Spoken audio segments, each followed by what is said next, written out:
AITA for telling medical schools that one of their candidates is lying about their relationship with my deceased brother?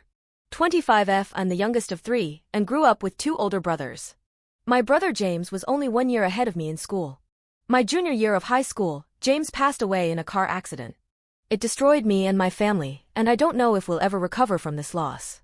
The 3 of us went to Catholic school, and so our class sizes were fairly small. You pretty much knew everyone in your grade and in the grades immediately above and below you. There was a girl named Callie in James' grade, and they were in the same classes from grades K-12. They obviously knew each other from school, but they were never close friends. I know they sometimes sat at the same lunch table and went to the same parties occasionally since the school was so small, but they never hung out one-on-one. He was no closer to her than the average girl in his grade. In fact, I explicitly remember him saying that she was rude and too cool to be friends on a few occasions. When James passed away, the entire school was rattled. People cried for days, even those who weren't all that close to him. I thought it was genuine for the most part, considering it was such a small school and we all knew each other even if we weren't close friends. However, Callie's response was way out of the ordinary. I remember she sent a long letter to my mom explaining how much James meant to her a week after he died.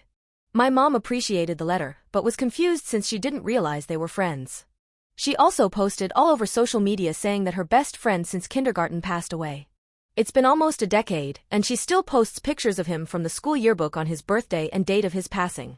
Since they weren't close friends, the only picture of them together are large class photos, and some of them have already been reposted. It's kind of a running joke in my family and something we all laugh about.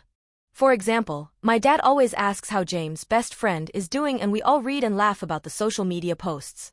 I don't doubt the death was shocking and sad for her at the time, but it's gone on way too long, and I can't help but feel she's using my brother's passing for attention and sympathy. One of my friends from high school is actually family friends with Callie. My friend told me that Callie told everyone from college about James, and whenever she met her college friends, they asked if she was close with James too. This friend called me and said that Callie applied to medical school earlier this year. Apparently, her personal statement was all about her best friend's death and how it inspired her to pursue a career as an emergency physician. My friend actually has a copy of the personal statement since Callie asked her to edit it, and it was shocking.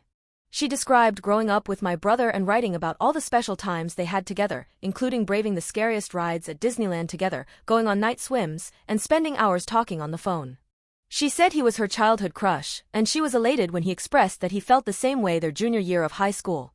She then described ice cream dates, the junior prom, and saying I love you for the first time. It would have been touching, if any of it had been true. I was there for my brother's childhood, and I think I would have remembered them going to Disneyland together. I know they weren't dating, because my brother dated the same girl for 3 years in high school. She was actually impacted by my brother's passing, and keeps in touch with my mom to this day and sometimes celebrates his birthday with my family.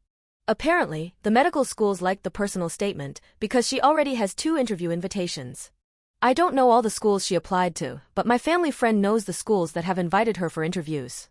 I ended up writing long emails to the admissions committee of both medical schools, explaining that I am the boy in the personal statement's younger sister and none of it was true.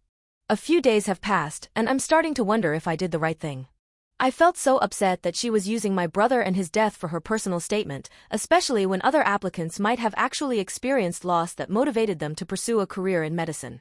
Then again, I know she worked hard to get into medical school, and maybe this was petty. At the very least, I don't think it was great for my karma. AITA?